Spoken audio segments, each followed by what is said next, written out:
This whole conference thing has got me in a weird place. Did he pay for, what was it, money? Did he submit the money to pay for it? The building department has quite a balance that the only can spend on the building department, and the only thing the building department can spend it on really is conferences and education. Well, I understand that, but there were a couple of questions that were discussed when this came through the last time. The first one was the blanket okay for meals with absolutely no policy about whether or not that included alcohol, because that makes a very big difference as a municipality. The second thing about it was that he was supposed to be reimbursing for his wife going, because her going to the conference was an additional like $200. And the third thing that was brought up is how many different townships does he work for? So, I mean, if he's going to go to a training that's applicable to all of these townships, then why would we be footing the whole bill? And just this idea that, well, the other municipalities pay for other conferences, well, you know, then you just, pick and choose who pays for what? That doesn't really work either. So how many different townships does he work for? Because I know previously it was quite a few. It's just Beaver, I believe. Just Beaver And now? they were paying his travel expenses to get there. Mileage and his, fuel and that to get there. Okay.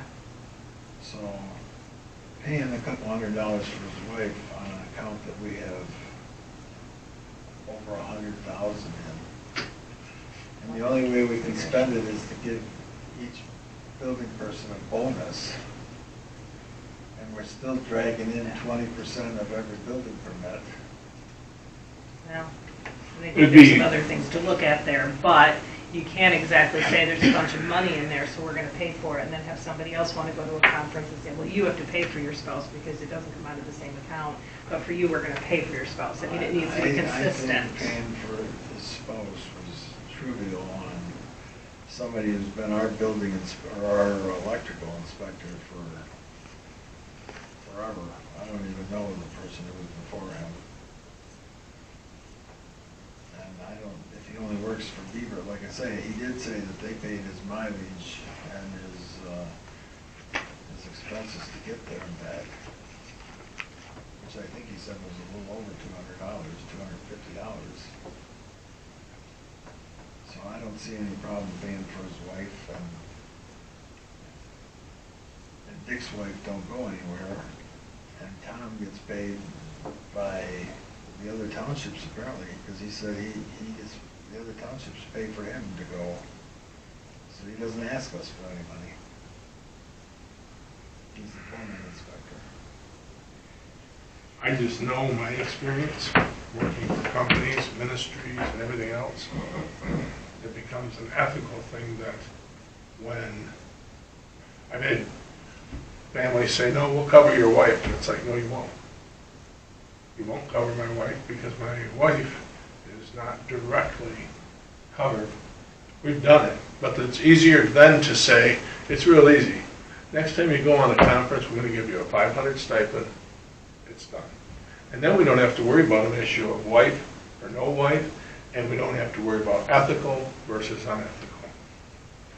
That's The next one we get in, I didn't think of that, but. Well, the thing is, when we discussed this, when it came through before, that was the whole discussion that was had, and the answer that we received at that point was that he was aware that he needed to reimburse for his wife going, that he was going to reimburse, and so that's how we moved forward, was with that understanding. So now that everything's all said and done, now everything's changing, and what we were told when we asked these reasonable questions about it a month ago.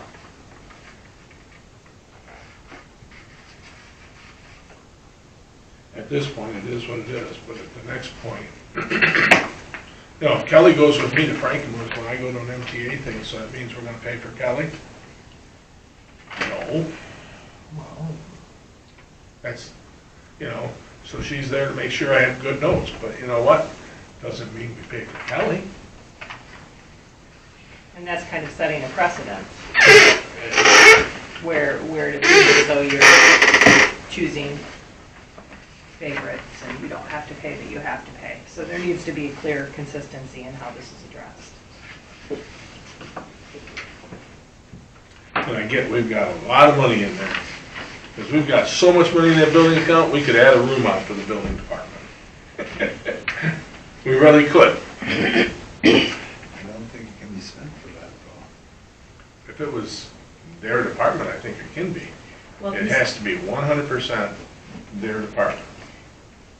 And while I understand that's a possibility, my idea would be if we have that much surplus and we're only collecting a portion of the permit fees, you know, I know there's a little different split for building versus plumbing, electrical, mechanical, but if we're just collecting a percentage of that and that balance has built up that high, then I think we should look at how much we're charging, because it seems like to have that much surplus, those are for permits that people are paying. That is surplus on the backs of the people that we don't even know what to do with. Yeah, So but, no, I get what you're saying, but here comes the other piece of the puzzle. Shirley's working on stuff behind the counter, and we pay her out of the secretarial budget, when more than likely should be being paid out of the building department budget. Because if Joe Schmo walks in the door and buys a building permit, that's building department. She separates her hours out, the building and doing bills, statements. I'm just saying though, We pay her out of the building fund. it makes good sense, because it's no different than any other business. You go to work today, We know, that's why we're doing that. okay, no biggie.